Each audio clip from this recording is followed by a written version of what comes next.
I want to challenge people's ideas of beauty. I want to make people uncomfortable.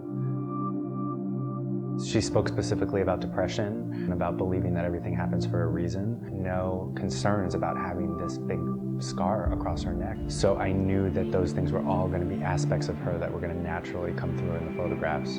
I want to get something that's real, that's authentic, that shows a person's struggle and that shows a person's pain.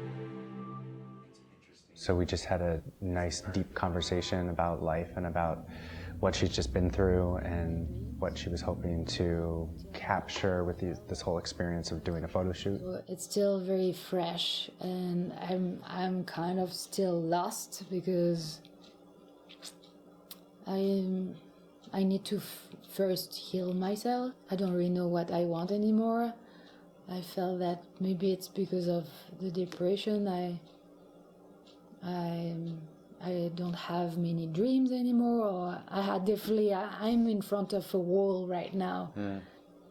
That was the biggest thing, was just paying really close attention to her body language, to what she, as this unique individual, is doing on her own, and then working with that. I would be proud to have my portrait from you, and especially with the scar, because I went through that and I'm still beautiful.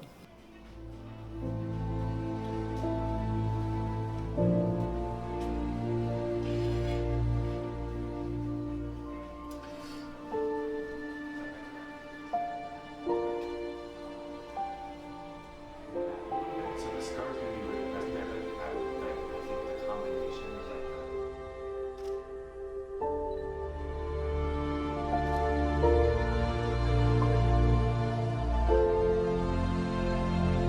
I just imagined that this would be a very challenging experience for somebody to go through, and doing a photo shoot that captures somebody right after the whole experience. I mean, she's very much still in this experience. You know, it's only been 3 weeks since the surgery. I know the power of the art that I create. I know that it has the power to change the way that people view themselves.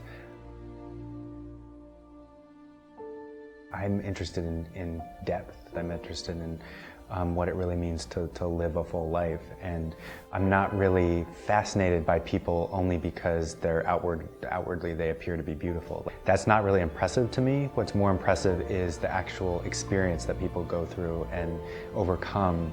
We ended up wrapping her in a backdrop, which is something I've never actually done before, but it just organically kind of happened because she put her hand down and grabbed it without me saying anything. And it was like she was sort of protecting herself in a way, or if there was something powerful that I saw about to happen, so I just wanted to run with that in that moment. And then we ended up capturing something completely authentic and completely different from what I've ever captured with somebody before.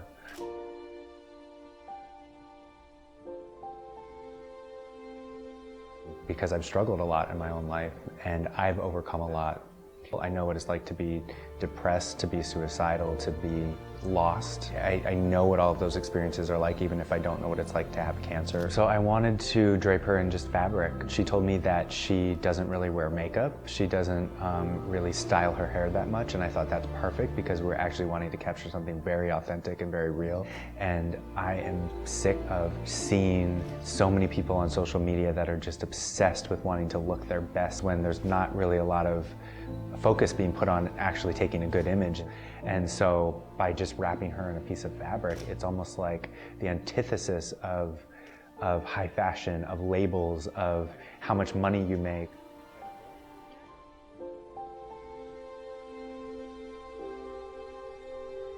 It's going to be really hard to reduce these images down to just a scar. Human connection is such a powerful thing because we're inspired through other people's experience. We're inspired through other people's courage. You know, one person living an empowered life of purpose inspires everybody else to find their own purpose and to stand in their own power. I really see people. I know that I see people. I know that I connect with people on a deep level. And so I know when I've captured them. I know when it happens. I know when the magic is happening as it's happening. And the magic was happening all day today from the first photo.